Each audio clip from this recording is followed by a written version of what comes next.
The scorching Dakota sun beat down on Fairview like God's own judgment as Florence Pierce stood trembling before the bank, her worn bonnet clutched in shaking hands, tears streaking clean paths down her dust-covered face. The year was 1878, and mercy was as scarce as rain in the unforgiving frontier town. "Please, Mr. Hargrove," Florence begged, her voice barely audible above the street noise. "Just a little more time. The crops will come in soon, and I can pay everything I owe." Augustus Hargrove, the bank owner, stood on the steps of his establishment, his substantial belly straining against a fine brocade vest. His thin lips curled into a sneer beneath his meticulously groomed mustache. "Mrs. Pierce, your husband's been dead these 6 months. Those debts were due 3 months ago. I've been more than patient." A small crowd had gathered, as they always did when there was misfortune to witness. Fairview wasn't large enough for real entertainment, so public humiliation served well enough. "My Henry never would have left me in such straits if the fever hadn't taken him so sudden," Florence said, her chin trembling but her eyes dry now. Pride was all she had left, and she clung to it. "The farm will yield. I've worked at dawn to dusk." "A woman working a farm," someone in the crowd snickered. "Might as well try to teach a mule to sing." Laughter rippled through the onlookers, and Florence's cheeks burned hot with shame. At 26, she was still young, but the past 6 months had aged her in ways no mirror could reflect. "The bank will take possession tomorrow," Hargrove announced, clearly enjoying his moment of power. "You'll need to remove your personal effects by sundown. The property and equipment will satisfy part of the debt. The rest—" He let the words hang in the air ominously. "But where am I to go?" Florence asked, her voice breaking despite her best efforts. "That ain't the bank's concern, Mrs. Pierce," Hargrove replied coldly. "Perhaps, if you'd been wiser in your choice of husband—" "That's enough." The voice cut through the murmuring crowd like a knife. People parted as a tall figure moved forward, spurs jingling with each deliberate step. Florence turned, blinking against the sun, to see a man she didn't recognize. Tall and broad-shouldered, he wore a dusty black hat, pulled low over his eyes. His face was partially shadowed by a few days' growth of beard, but his eyes were clear and sharp as they fixed on Hargrove. "This doesn't concern you, stranger," Hargrove said, his confidence faltering slightly at the newcomer's imposing presence. "I believe it does," the man said, his voice calm but carrying an undercurrent of steel. "Mrs. Pierce is under my protection." A puzzled frown creased Florence's brow. She had never seen this man before in her life. "Your protection?" Hargrove scoffed. "And who might you be?" The stranger stepped forward until he stood next to Florence. He was dusty from the trail, his clothes well worn, but of good quality. A gun hung low on his hip, the holster tied down in the manner of a man who knew how to use it. "Name's Vaughn Porter," he said, touching the brim of his hat. "And the lady is with me?" Florence opened her mouth to protest this falsehood, but was silenced by the barely perceptible shake of Vaughn Porter's head. "With you?" Hargrove's eyebrows rose. "In what capacity?" Porter's gaze never wavered. "She's mine!" A collective gasp went up from the crowd, and Florence felt her face flush crimson. "Is that so?" Hargrove's eyes narrowed with suspicion. "Funny, I ain't heard nothing about Florence Pierce taking up with anyone." "I don't much care what you've heard," Porter replied evenly. "Now, how much does she owe the bank?" Hargrove named a sum that made Florence wince. It was a fortune to her, an amount she could never hope to repay from her small farm, especially with Henry gone. Without hesitation, Porter reached into his coat and pulled out a leather wallet. He counted out bills and pressed them into Hargrove's reluctant hand. "That covers the debt in full," Porter said, "plus interest." Hargrove counted the money twice, his expression souring when he found it accurate. "Very well," he said finally. "The debt is settled." He turned to Florence with a thin smile. "It seems you found yourself a benefactor, Mrs. Pierce. I wonder what your dearly departed husband would think of that." Porter's hand moved subtly toward his gun. "I'd be careful with your next words, Mr. Hargrove." The banker swallowed hard, suddenly aware of the dangerous edge in Porter's voice. "The bank considers the matter closed," he said hastily, then retreated into the building. The crowd, denied their expected entertainment, began to disperse, but not without curious glances and whispers. Florence stood rooted to the spot, her mind spinning. She turned to face her mysterious savior, finding him watching her with an expression she couldn't quite read. "Mr. Porter," she began, her voice low and urgent, "I don't know who you are or why you've done this, but I can't possibly accept—" "Let's not discuss this in the street," he interrupted quietly. "Is there somewhere we can talk?" Florence hesitated, then nodded. "My farm," she stopped, correcting herself. "My farm again, I suppose, thanks to you. It's 3 miles east of town. I have a horse hitched outside the saloon," Porter said. "Do you have transportation?" "My wagon," Florence replied, gesturing to a weathered farm wagon with a tired-looking horse. "I came to town hoping to sell some preserves at the general store before—" Her voice trailed off. Porter nodded. "I'll follow you." The ride back to her farm was the longest of Florence's life. She kept glancing back to see if the stranger was still following, half expecting him to vanish like some fever dream. But each time, there he was, keeping a respectful distance on his sturdy brown gelding. The Pierce farm wasn't much to look at: a modest one-story cabin with a sagging porch, a weathered barn, and about 40 acres of land that had seen better days. But it was everything to Florence. It represented the dreams she and Henry had shared, the future they had planned together before the fever took him in less than a week. She drew the wagon to a stop in front of the cabin and climbed down, smoothing her threadbare dress nervously as Porter dismounted and tied his horse to the hitching post. "Please, come in," she said, suddenly awkward in her role as hostess to this mysterious benefactor. The cabin was small but clean, with simple furnishings that spoke of modest means but careful attention.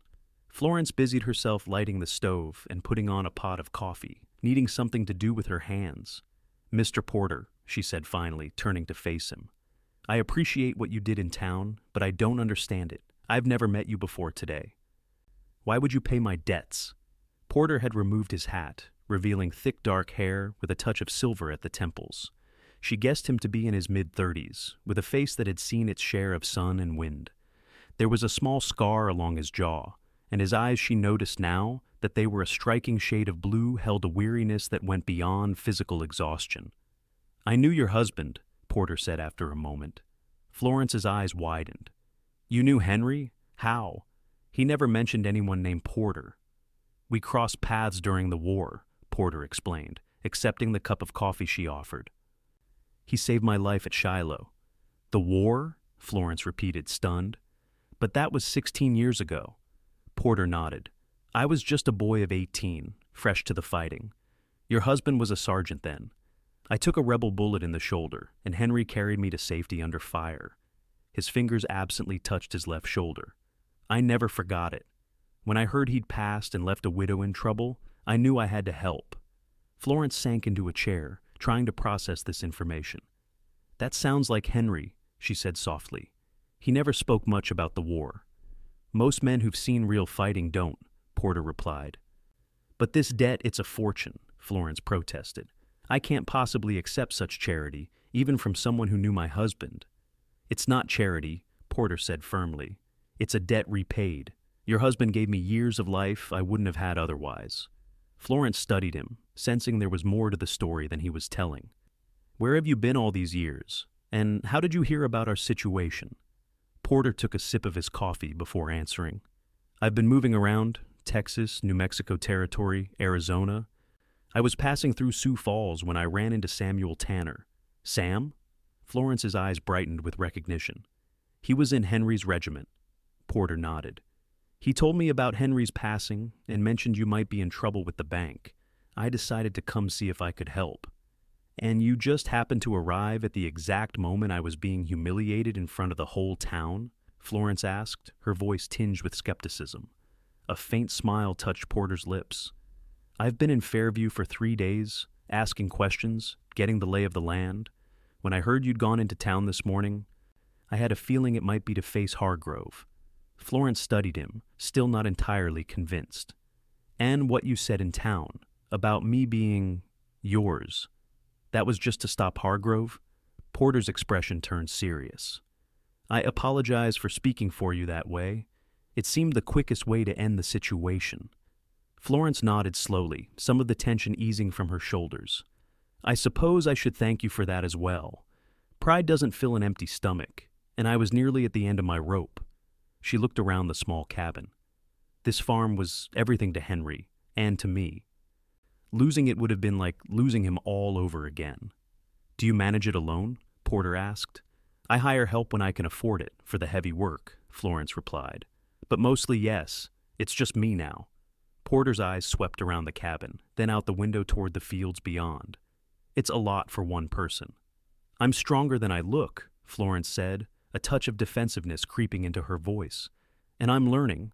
The corn looks promising this year, and the vegetable garden produces enough that I can sell the excess in town. I believe you, Porter said, and something in his tone made her think that he actually did. But even the strongest person needs help sometimes. Florence fell silent, turning his words over in her mind. She'd been so determined to prove that she could manage on her own after Henry died, so resistant to accepting charity or pity, that she'd nearly lost everything. How long will you be staying in Fairview, Mr. Porter? She asked finally. I hadn't decided, he replied. But it occurs to me that this farm could use an extra pair of hands, at least until harvest time. Florence stared at him in surprise. You're offering to work my farm? Consider it payment for room and board, he said. I've done my share of farm work. I know my way around crops and livestock. But you, Florence gestured at his gun, you don't look like a farmer. I've been many things, Porter said simply, but I could use a few months in one place. Florence considered his offer. Having help through the harvest would be invaluable, and there was something about Vaughn Porter that made her inclined to trust him, despite the circumstances of their meeting. Perhaps it was the fact that he'd known Henry, or perhaps it was something in those weather-worn blue eyes that spoke of honor. The spare room is small, she said finally. And I can't pay you. I don't need payment, Porter assured her. Just a place to rest for a while. Florence nodded slowly. Then we have an agreement, Mr. Porter, until the harvest. Vaughn, he corrected her gently. If we're going to be working together, you might as well use my given name. Vaughn, she repeated, trying the name on her tongue. And I'm Florence. He nodded, and a moment of understanding passed between them two lonely souls, finding an unexpected alliance on the harsh Dakota frontier. What Florence couldn't know was that Vaughn Porter had told her only part of the truth. He had indeed known Henry Pierce during the war, and Henry had saved his life.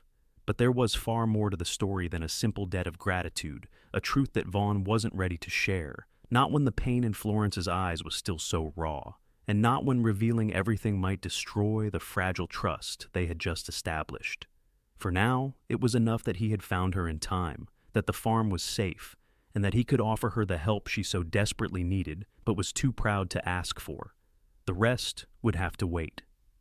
The first light of dawn was filtering through the curtains when Florence awoke the next morning. For a moment, she lay still, wondering if the events of the previous day had been a dream. Then she heard movement outside the sound of an axe hitting wood, and remembered that she was no longer alone on the farm. She dressed quickly in a simple work dress and tied her hair back with a ribbon. When she stepped onto the porch, she paused in surprise. Vaughn Porter had been busy. A neat pile of split firewood stood beside the chopping block, and he was already working on more. He looked up as she appeared, pausing mid-swing. "Good morning," he called. "Hope I didn't wake you." "No," Florence assured him. "I'm always up with the sun." She gestured at the woodpile. "You didn't have to start so early." "Habit," Vaughn replied with a shrug. "Never could sleep past dawn." He set down the axe and wiped his brow with a handkerchief. He'd removed his coat and rolled up his shirt sleeves, revealing forearms corded with muscle. Florence tried not to stare. "I'll get breakfast started," she said, turning back toward the door. "You must be hungry after all that work." In the kitchen, she busied herself with preparing a meal, grateful for the simple task to occupy her mind. It had been so long since she'd cooked for anyone but herself that she found herself putting extra care into the biscuits and gravy, adding a pinch more pepper than usual, and making sure the coffee was strong.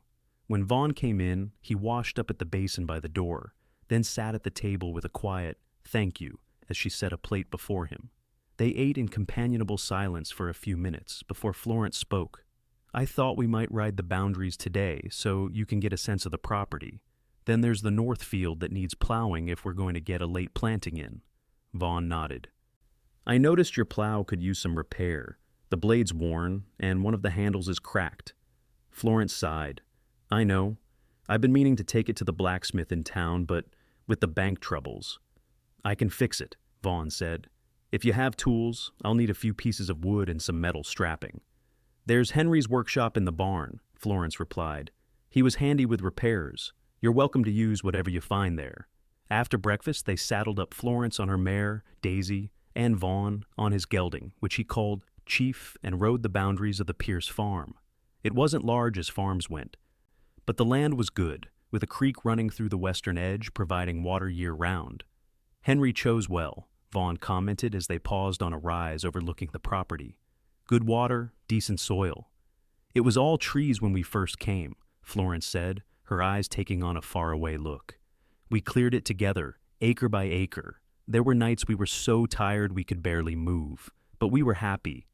She blinked rapidly, pushing away the memories. "The last 2 years were hard. Drought, then too much rain. The crops suffered. That's when Henry had to borrow from the bank." "And then the fever came," Vaughn said softly. Florence nodded, not trusting herself to speak. After a moment, she turned Daisy back toward the farm. "We should check the north field," she said, her voice steadier now. "There's plenty of daylight left." The days fell into a rhythm after that. Vaughn proved to be as good as his word, working from sunrise to sunset without complaint. He repaired the plow, mended fences, and helped Florence prepare the north field for a late planting of fast-growing crops that might still yield before the first frost. In the evenings, they would sit on the porch if the weather was fine, or by the fire if it wasn't, talking quietly about the day's work and plans for tomorrow. Florence found herself gradually sharing stories about her life with Henry, and Vaughn would occasionally offer glimpses of his own past, though she noticed he spoke more about places he'd been than about what he'd done there. 2 weeks after Vaughn's arrival, they made their first trip into Fairview together. Florence needed supplies, and Vaughn wanted to inquire about some equipment they might need for the harvest. As they drove the wagon down the main street, Florence was acutely aware of the stares and whispers. Word had spread quickly about the mysterious stranger who had claimed Florence Pierce as his and paid her debts. In a small town like Fairview, such gossip was better than a traveling show. "People are staring," Florence murmured, keeping her eyes fixed straight ahead. "Let them," Vaughn replied calmly. "They'll find something new to talk about soon enough." They tied up the wagon in front of the general store, and Vaughn helped Florence down with a gentle hand at her elbow. The touch was brief but proper, yet Florence felt a small shiver run through her that had nothing to do with the cool September air. Inside the store, Mrs. Abernathy, the proprietor's wife, greeted them with barely concealed curiosity. "Mrs. Pierce," she said, her eyes darting between Florence and Vaughn. "And Mr. Porter, isn't it? We haven't been formally introduced." "Madam," Vaughn said, touching the brim of his hat. "Mr. Porter is helping me with the farm through harvest," Florence explained, her voice deliberately casual. "We need a few supplies." Of course," Mrs. Abernathy said, her expression making it clear she didn't believe this simple explanation for a second. "What can I get for you today?" While Florence selected flour, coffee, and other necessities, Vaughn wandered to another part of the store to look at tools. Mrs. Abernathy seized the opportunity to lean in close to Florence. "He's quite handsome," she whispered, "and generous, from what I hear. The whole town's talking about how he appeared just in time to save you from Hargrove." "Mr. Porter knew my husband during the war," Florence said stiffly. "He's simply repaying a debt of gratitude." "Is that what they're calling it these days?" Mrs. Abernathy's eyebrows rose suggestively. "Well, you're still young, Florence. No one would blame you for finding comfort." "That will be all, Mrs. Abernathy," Florence interrupted, her cheeks burning. "Please add a pound of sugar to my order." The older woman sniffed but complied, wrapping the purchases in brown paper. Vaughn rejoined them, carrying a new saw and some nails. "Add these to Mrs. Pierce's order," he told Mrs. Abernathy. "I'll be paying for everything today." Before Florence could protest, he had placed money on the counter. As they loaded their purchases into the wagon, Florence was uncomfortably aware of faces watching from windows up and down the street. "I could have paid for my own supplies," she said, as they drove away from town. "I'm not completely destitute." "I know," Vaughn replied. "But since I'm the one who'll be using the saw and nails, it seemed fair I should pay for everything." Florence sighed. "You must understand how this looks to people. A widow living alone with a man who isn't family." "I'm sorry if my presence is causing you embarrassment," Vaughn said, his voice serious. "Would you prefer I find other accommodations in town?" "No," Florence admitted after a moment. "The work is going twice as fast with your help. She paused, searching for the right words. "I've always cared what people think, perhaps too much." "What matters is what you think," Vaughn said. "And what's best for you and your farm." Florence glanced at him, struck by the simple wisdom of his words. "Henry used to say something similar," she said softly. "He believed in doing what was right, regardless of appearances." "Henry was a good man," Vaughn replied, his eyes fixed on the road ahead. There was something in his tone that made Florence study his profile more carefully. "You speak as though you knew him well," she observed. "But you only mentioned meeting during the war." Vaughn was silent for a long moment. "War creates strong bonds," he said finally. "Even between men who only know each other briefly." Florence sensed there was more to the story, but Vaughn had withdrawn into himself, and she knew from experience that pressing him when he was in such a mood would yield nothing. That evening, after a simple supper, Florence worked on mending by the light of the lamp while Vaughn cleaned his gun at the table. The familiar domestic scene struck her suddenly, how quickly they had fallen into these routines, how comfortable his presence had become in the small cabin. "Vaughn," she said, setting aside her mending, "may I ask you something?" He looked up, his hands continuing their practiced movements. "Of course." "Where will you go after the harvest?" His hands stilled. "I hadn't given it much thought," he admitted. "South, maybe. Texas is milder in winter." Florence nodded, trying to ignore the small pang she felt at the thought of him leaving. "You never stay in one place long, do you?" "Not in recent years," he said. "Is someone looking for you?" she asked directly. A flicker of surprise crossed his face, followed by a reluctant smile. "You're perceptive." "I've noticed how you always sit facing the door," Florence said, "and how you check your gun every night." "Those aren't the habits of a man at peace." Vaughn carefully reassembled his revolver before answering. "There are people who might still hold a grudge," he acknowledged, "but that's old business, nothing for you to worry about." "If these people might come looking for you here—" "They won't," Vaughn interrupted firmly. "I've been careful. No one knows I'm here except Samuel Tanner, and he can be trusted." Florence wasn't entirely convinced, but she nodded. "Just promise me one thing," she said. "If there is trouble, don't try to face it alone. This is my home, and I have a right to know if danger is coming." Vaughn looked at her for a long moment, his blue eyes serious in the lamplight. "I promise," he said finally. "But Florence, I would never knowingly bring trouble to your door. If I thought there was any real risk, I wouldn't have stayed." She believed him, and that realization brought with it another.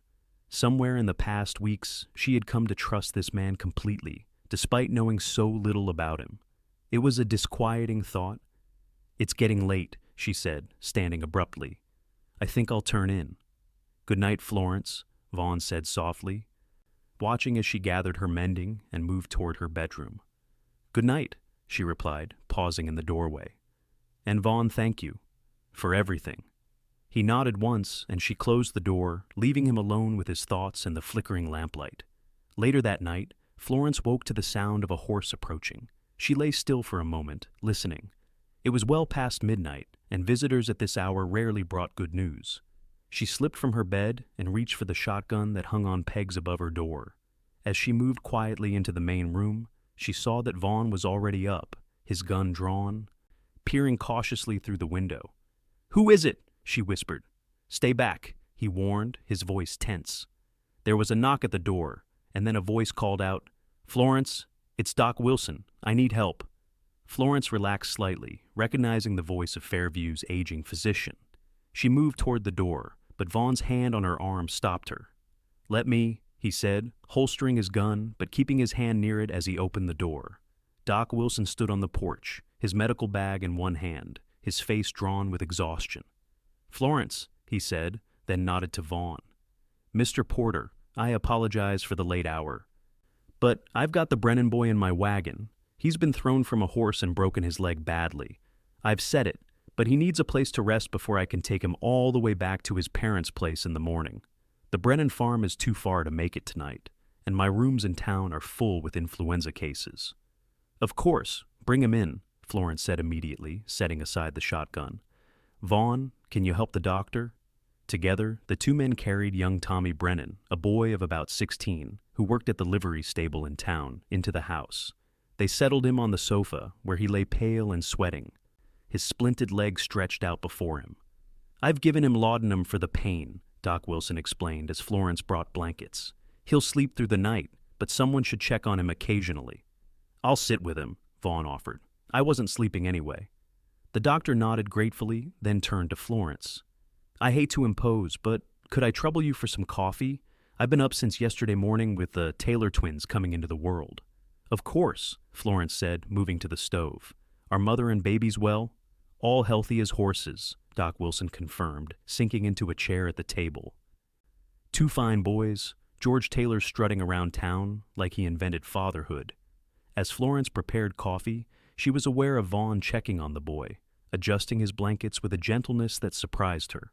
There was a natural ease in the way he tended to the injured youth, a hint of experience that made her wonder if he'd had medical training. Doc Wilson noticed it too.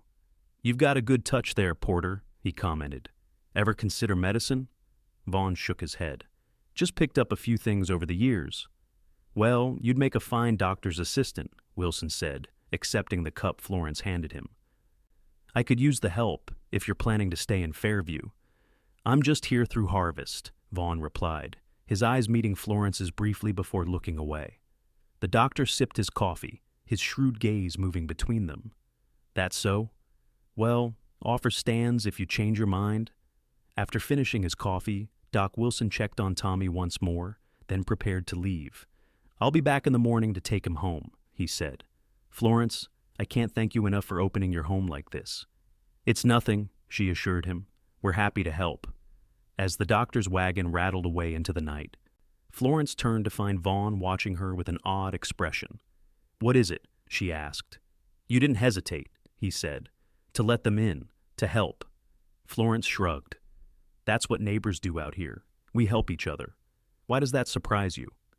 "Not everyone is so generous," he replied, "especially to someone who's interrupted their sleep and brought trouble to their door." "A hurt boy isn't trouble," Florence said simply. "And neither is a tired doctor." Vaughn smiled, a genuine smile that transformed his weather-worn face and made him look younger. "You're a remarkable woman, Florence Pierce." The unexpected compliment brought warmth to her cheeks. "I should try to get some more sleep," she said, suddenly flustered. "Will you be all right with Tommy?" "We'll be fine," Vaughn assured her. "Get some rest."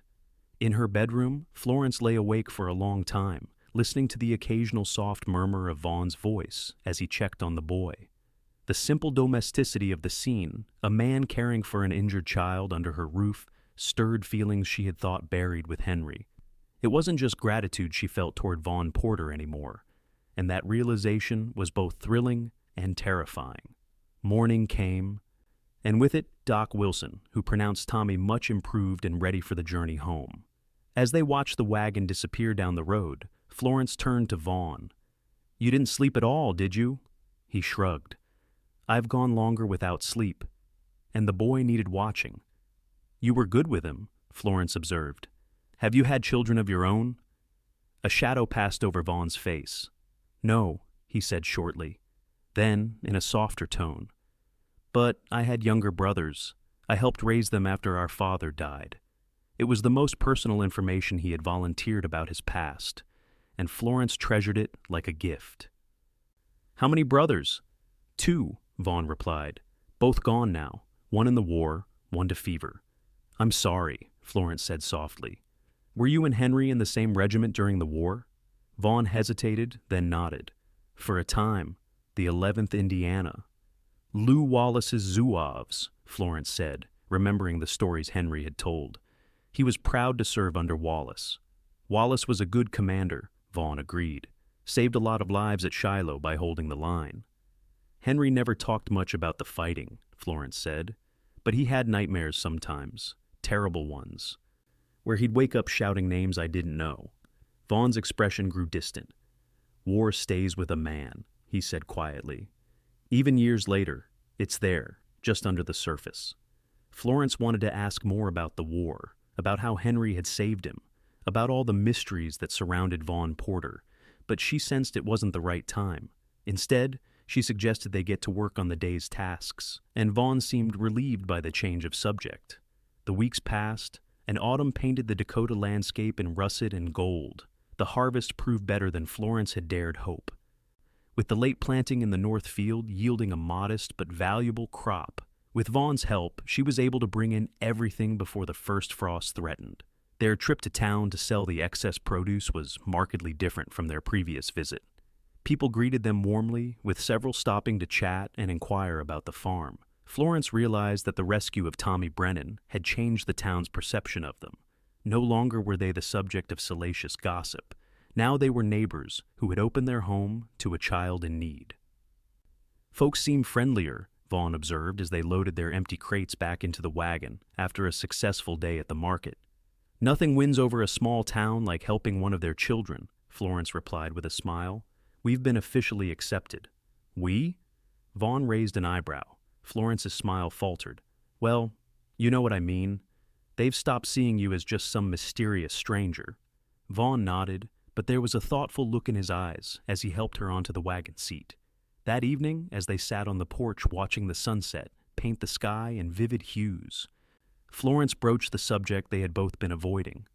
The harvest is done, she said quietly. Yes, Vaughn agreed, his eyes on the horizon. You said you'd stay until the harvest, Florence continued, her heart beating faster. Are you planning to leave soon? Vaughn was silent for a long moment. I should, he said finally. Winter's coming. If I'm heading south, it's best to start soon. Florence nodded, trying to hide her disappointment. Of course, you've more than fulfilled your promise. The farm is in good shape now, thanks to you. Florence, Vaughn began, then stopped, seeming to struggle with his words. These past months, they've meant a great deal to me. To me as well, she admitted softly. He turned to look at her, his blue eyes serious in the fading light. I've been thinking about what Doc Wilson said, about staying in Fairview. Hope flickered in Florence's chest. Have you? There's something I need to tell you first, Vaughn said, his voice grave.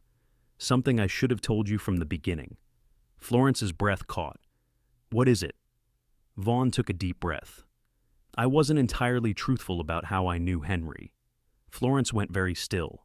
Go on. We were in the same regiment, that part was true, Vaughn said. And he did save my life at Shiloh, but there's more to it. He paused, his eyes meeting hers steadily.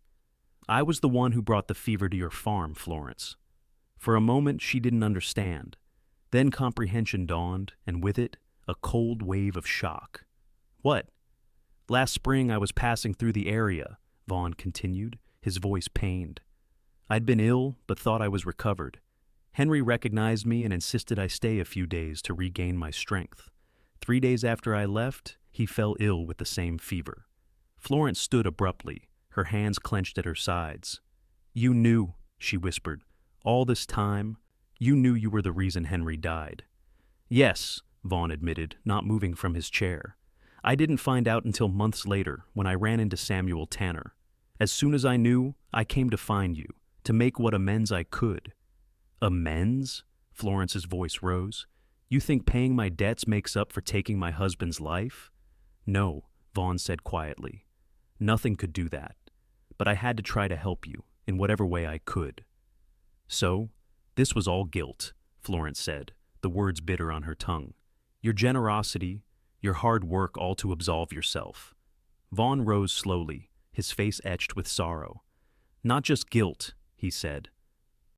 At first, perhaps, but Florence, these months with you... He reached for her hand, but she stepped back. Don't, she said, her voice breaking. Please, just don't. Without another word, she turned and went into the house, closing the door behind her. Through the window, she saw Vaughn still standing on the porch, his shoulders slumped in defeat. After a long moment, he put on his hat and walked toward the barn. Florence sat at the kitchen table in the dark, tears streaming down her face. The revelation had shattered something precious, leaving her feeling betrayed and lost. Part of her wanted to rage at Vaughn, to blame him for everything that had gone wrong in her life. Another part recognized the cruelty of fate, that the fever could have come from anywhere, that Vaughn couldn't have known he was still contagious, that he had suffered his own guilt and grief over what had happened. And beneath it all was the undeniable truth that in the past months she had begun to care for him deeply, perhaps even to love him. The thought brought fresh tears. How could she love the man whose presence had inadvertently caused Henry's death? What kind of betrayal was that to the memory of her husband? She didn't sleep that night, and when morning came, she found a note on the kitchen table. "Florence, I understand your anger and don't ask for forgiveness. I'm leaving today as planned. The money from the harvest is in the jar on the shelf, more than enough to see you through winter and spring planting. I've asked Samuel Tanner to check on you from time to time. Know that my feelings for you are true, however unworthy I may be of yours in return." Vaughn Florence read the note twice, then sank into a chair, a hollow feeling in her chest. She had expected this, had even wished for it in the dark hours of the night. But now that he was actually gone, the farm felt emptier than it ever had. Even in the lonely months after Henry's death, she went through the motions of her daily chores mechanically, feeding the animals, cleaning the cabin, preparing a meal she had no appetite for. Every familiar task reminded her of Vaughn, the repaired fence he had built, the woodpile he had stacked, the tools he had organized so carefully in the workshop. 3 days passed in this fashion, each more desolate than the last. On the fourth day, a knock at the door roused Florence from her melancholy. Expecting perhaps Doc Wilson or one of the neighbors, she was startled to find Samuel Tanner on her porch, his expression grave. "Sam," she said, forcing a smile, "this is a surprise." "Florence," he greeted her, removing his hat. "May I come in? There's something we need to discuss." She led him inside, offering coffee, which he accepted with a nod. As she prepared it, he sat at the table, his hat in his hands, turning it nervously. "I suppose you've come to check on me," Florence said as she set a cup before him. "Vaughn mentioned in his note that he'd asked you to." "Partly," Samuel admitted, "but also because there's something you should know. Something about Vaughn and Henry." Florence tensed. "I know about the fever, Sam. Vaughn told me before he left." Samuel shook his head. "Not just about the fever, there's more to the story." He took a sip of his coffee, then set the cup down carefully. "Did Vaughn tell you exactly how Henry saved his life at Shiloh?" "No," Florence replied. "Only that it happened." "I was there," Samuel said, his eyes taking on the distant look of a man revisiting old memories. "Our company was pinned down by Confederate fire. Vaughn was hit in the shoulder, bad enough that he couldn't walk. Henry went out into that hellfire to drag him back. But as they were returning to our lines, a second bullet caught Henry in the leg." Florence's hand flew to her mouth. "Henry never told me he was wounded at Shiloh." "It wasn't serious," Samuel assured her, "but it was enough to get him sent to a field hospital for a few weeks. While he was there, gangrene set in." "But he recovered," Florence said, confused. "We met after the war, and he walked with only the slightest limp." "He recovered because of Vaughn," Samuel said. "When Vaughn was well enough to move, he went looking for Henry, found him in that hospital, his leg turning black, the doctors ready to amputate. Vaughn had learned about a new treatment from a Union surgeon, washing the wound with a carbolic acid solution. He convinced the doctors to try it on Henry. "And it worked," Florence whispered. Samuel nodded. "Saved his leg, probably his life. Gangrene killed more men than bullets in that war." He paused, his eyes meeting hers. "But that's not all. After the war, when Henry was struggling to find work because of his injury, it was Vaughn who helped him get the loan to buy this farm." Florence stared at him in shock. "What are you saying?" "Vaughn Porter was already a successful rancher in Texas by then," Samuel explained. "He co-signed the banknote that allowed Henry to purchase this land, said it was the least he could do for the man who saved his life." "Henry never told me any of this," Florence said, her mind reeling. "He wouldn't have. Samuel replied. Henry was a proud man, and Vaughn made him promise not to tell anyone about his involvement. Florence sat back, trying to process this new information. So Vaughn didn't just know Henry during the war. They remained friends afterward. More than friends, Samuel said. They were like brothers. Vaughn visited whenever he was in the territory. In fact, he was planning to move up here permanently. Had even purchased land not far from here. Then the war with the Sioux broke out, and Vaughn got involved in scouting for the army. By the time things settled down, years had passed. And then he brought the fever, Florence said softly. Samuel nodded soberly. It nearly destroyed him, Florence. When I ran into him in Sioux Falls and told him about Henry's death, he went white as a sheet. When he realized it was the same fever he'd had, Samuel shook his head.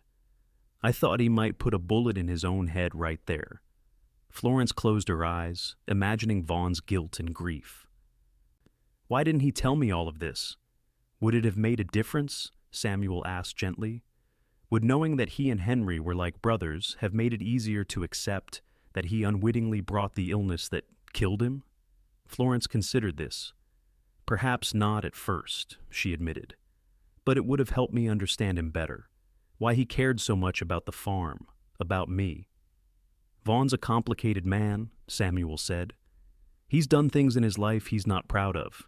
But his friendship with Henry was pure, and his desire to help you is genuine. Where is he now? Florence asked, her decision already forming. Headed south, Samuel replied. But he's moving slow. Said he was in no hurry to reach anywhere in particular. Florence stood, her mind made up. Sam, I need a favor, a big one. Samuel raised his eyebrows. Name it. Can you stay here and look after the farm for a few days? I need to find Vaughn. A slow smile spread across Samuel's weathered face. I thought you might say that. And yes, I can stay as long as needed. The missus is visiting her sister in Minneapolis until Christmas anyway. Relief flooded through Florence. Thank you. I'll leave at first light tomorrow. Samuel nodded, then hesitated. Florence, there's one more thing you should know. The reason Vaughn was so worried about staying in one place too long. He leaned forward, lowering his voice though there was no one else to hear. After the war, Vaughn worked as a lawman in Texas, made some enemies. There's still a bounty on his head from a wealthy rancher whose son Vaughn killed in a fair fight. Is that why he uses the name Porter? Florence asked. Samuel looked surprised. Porter is his real name. It's Vaughn that's the assumed name. He was born Vincent Porter. Vincent, Florence repeated, testing the name. It suited him somehow stronger, more formal than Vaughn. He hasn't used that name in years, Samuel cautioned. Too dangerous. If you find him, you'd best still call him Vaughn. Florence nodded, her resolve strengthening. I'll remember. The next morning, Florence set out on Daisy, a small pack of provisions tied behind her saddle. Samuel had told her Vaughn was likely taking the southern trail towards Sioux City, moving at a leisurely pace. If she rode hard, she might catch him within 2 days. The first day of travel was uneventful, the autumn weather holding fair, though there was a bite in the air that promised winter wasn't far away. Florence stopped at a small trading post for the night, paying for a simple meal and a corner to spread her bedroll. The proprietor, a grizzled old-timer named Jeb, studied her with curious eyes as she ate her stew. Don't often see a lady traveling alone, he remarked, especially not with winter coming on. I'm looking for someone, Florence replied. A man traveling south, tall, dark hair going silver at the temples, blue eyes. Riding a brown gelding he calls Chief. Jeb's eyes lit with recognition. That'd be the fella who came through here 2 days back. Quiet sort, but polite. Paid in good coin and didn't cause no trouble. Hope surged in Florence's heart.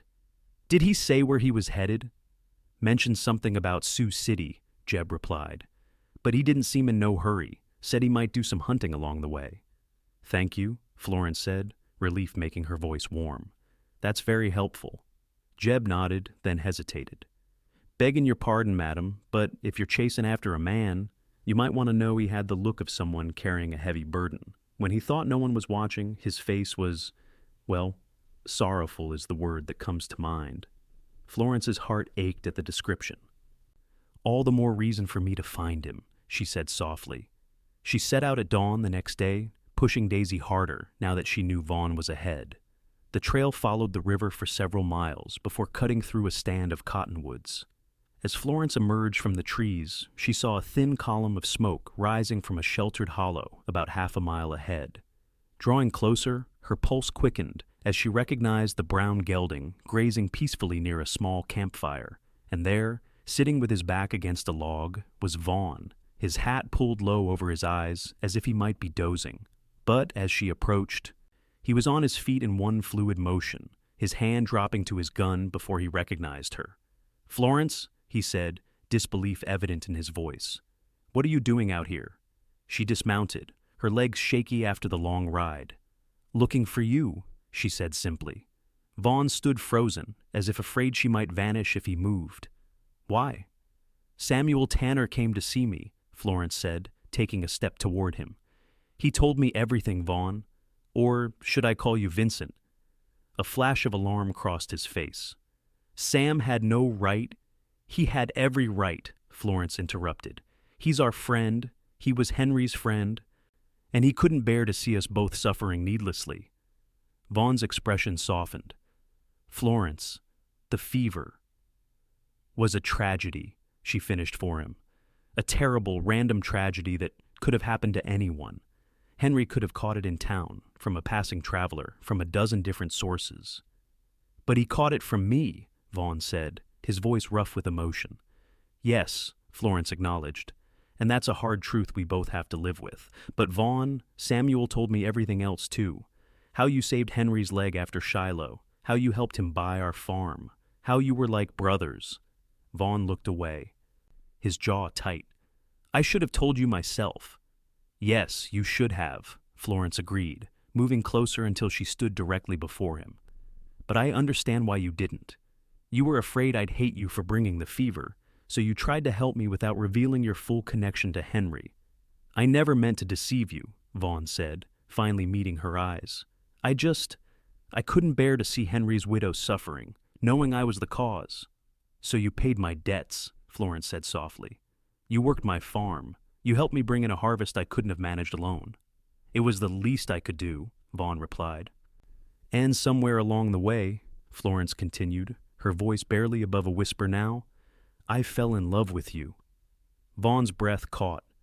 "Florence?" "Let me finish," she said, placing a hand on his chest. "I've had a lot of time to think these past few days, about Henry, about you, about what it means to live after losing someone you love, and I've realized something important." She took a deep breath. "Henry would want me to be happy. He would want both of us to be happy." "Both of us?" Vaughn repeated, a fragile hope dawning in his eyes. "You loved him too," Florence said. "In a different way than I did, but you loved him.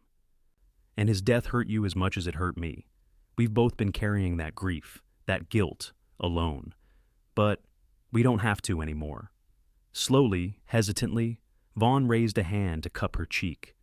"I don't deserve your forgiveness," he said, "or your love." "It's not about deserving," Florence replied, leaning into his touch. "It's about choosing, and I choose to forgive. I choose to love. I choose you, Vaughn Porter." For a moment, he stood perfectly still, his blue eyes searching hers as if looking for any sign of doubt. Finding none, he drew her into his arms, holding her as if she were the most precious thing in the world. "I love you, Florence," he whispered against her hair. "I think I have since the moment I saw you standing up to Hargrove, proud and unbroken despite everything." Florence closed her eyes, savoring the warmth and strength of his embrace. "Then come home," she said. "Come home to the farm. To me." Vaughn pulled back slightly to look at her face. "What about the bounty? The danger?" "Samuel told me about that too," Florence said, "and I don't care. We'll face it together if it comes. Dakota Territory is a long way from Texas, and you've been using a different name for years." "It's still a risk," Vaughn warned. "Life is a risk," Florence replied with a smile. "Loving someone is the biggest risk of all. But it's worth it. You're worth it." The doubt in Vaughn's eyes gave way to determination. "Then I'll spend the rest of my life making sure you never regret taking that risk," he said, and bent to kiss her. The kiss was gentle at first, then deepened with all the emotion they had been holding back. When they finally parted, both were breathless, and Vaughn's smile was brighter than she had ever seen it. "Let's go home," he said, taking her hand in his. They returned to the farm together, riding side by side, their future stretching before them like the open Dakota sky. Samuel greeted them with a knowing smile, clapping Vaughn on the shoulder before taking his leave, his mission accomplished. That winter was the happiest Florence had known since Henry's death. The farm was snug and well prepared, thanks to their hard work during the harvest. In the evenings, they would sit by the fire, talking, reading, sometimes just enjoying the comfortable silence between them. They were married on Christmas Day, with Doc Wilson performing the ceremony in the small church in Fairview. The entire town turned out for the wedding, any lingering gossip long forgotten as they celebrated the union of two people who had found love after tragedy. "Mrs. Porter," Vaughn whispered as they danced at their small reception in the town hall. "How does it sound?" "Perfect," Florence replied, her eyes shining with happiness. "Absolutely perfect." Spring came early that year, bringing with it new life and new beginnings. Vaughn and Florence worked side by side, planting crops, mending fences, and making plans for the future. They talked of expanding the farm, of perhaps building a larger house someday, of the children they hoped to have. One evening, as they sat on the porch watching the sunset, Vaughn took Florence's hand in his. "I've been thinking," he said, "about Henry." Florence squeezed his hand encouragingly. "What about him?" "I think he somehow knew this would happen," Vaughn said, his voice thoughtful. "The last time I saw him, before the fever, he made me promise to look after you if anything ever happened to him." "He did?" Florence asked, surprised. Vaughn nodded. "I thought it was just the usual thing men say to each other, but now I wonder if he saw something in the way I looked at you, even then." "Did you?" Florence asked softly. "Look at me differently. I mean, I tried not to," Vaughn admitted. "You were my best friend's wife, but I always thought Henry was the luckiest man alive to have found you." Florence leaned her head against his shoulder. "And now? Now I'm the luckiest man alive," Vaughn said, placing a kiss on the top of her head. "And I promise you, Florence Porter, I will never forget it." As the stars began to appear in the darkening sky, they sat in contented silence, two souls who had found each other against all odds, bound together by love, forgiveness, and the memory of a good man who had, in his own way, brought them together. 5 years later, the Porter farm was thriving. The original cabin had been expanded into a comfortable home, with a wide front porch and several bedrooms. The fields yielded abundant harvests, and a small herd of cattle grazed on the western pasture. Florence stood in the doorway, watching as Vaughn taught their 4-year-old son, Henry, to ride his first pony. Their 2-year-old daughter, Elizabeth, clung to her skirts, wide-eyed at her brother's adventure. "Mama, look!" Henry called, his face alight with pride as he balanced on the gentle old pony. "I'm riding like Papa." "I see you, my brave boy," Florence called back, her heart swelling with love. Vaughn led the pony in a small circle, his hand steady on the lead rope, his eyes never leaving his son. The years had been kind to him, the silver in his hair had spread, but it only made him more handsome in Florence's eyes. The haunted look that had once shadowed his face was long gone, replaced by the contentment of a man who had found his place in the world. As they came around the circle, Vaughn looked up and caught Florence's eye. The love that passed between them was as strong as ever, deepened by the years they had shared and the family they had created together. Later that night, after the children were asleep, Florence and Vaughn sat on the porch, as had become their custom. The evening was warm, the air fragrant with summer blossoms. "I had a letter from Samuel today," Florence said, leaning against Vaughn's shoulder. "He's finally retiring from the freighting business. Says his joints can't take the bouncing of the wagon anymore." "About time," Vaughn commented with a chuckle. "He's been threatening to retire for years." "He asked if we'd consider taking on his nephew as a farmhand," Florence continued. "The boy needs a fresh start, apparently." "How old is he?" Vaughn asked. 18, Florence replied. "Samuel says he's a hard worker. Just needs some guidance." Vaughn nodded thoughtfully. "We could use the help," especially with the new acreage we're clearing. He glanced at her with a smile. You always did have a soft spot for strays. Florence laughed softly. I seem to recall taking in a certain stray cowboy once. That turned out rather well. The best decision of my life, Vaughn said, pulling her close for a kiss. Coming back to you.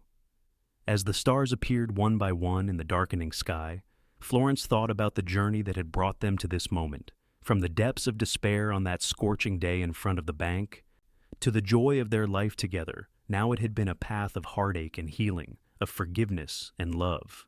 The widow who had once been mocked for begging had found not only financial security, but a love deeper and richer than she could have imagined.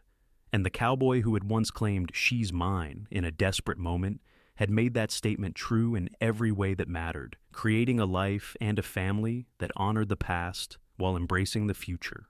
Together, they had paid all that was owed to Henry's memory, to each other, and to the promise of the life they now shared. And in doing so, they had discovered that sometimes the greatest debts are those of the heart, and the most valuable currency is love.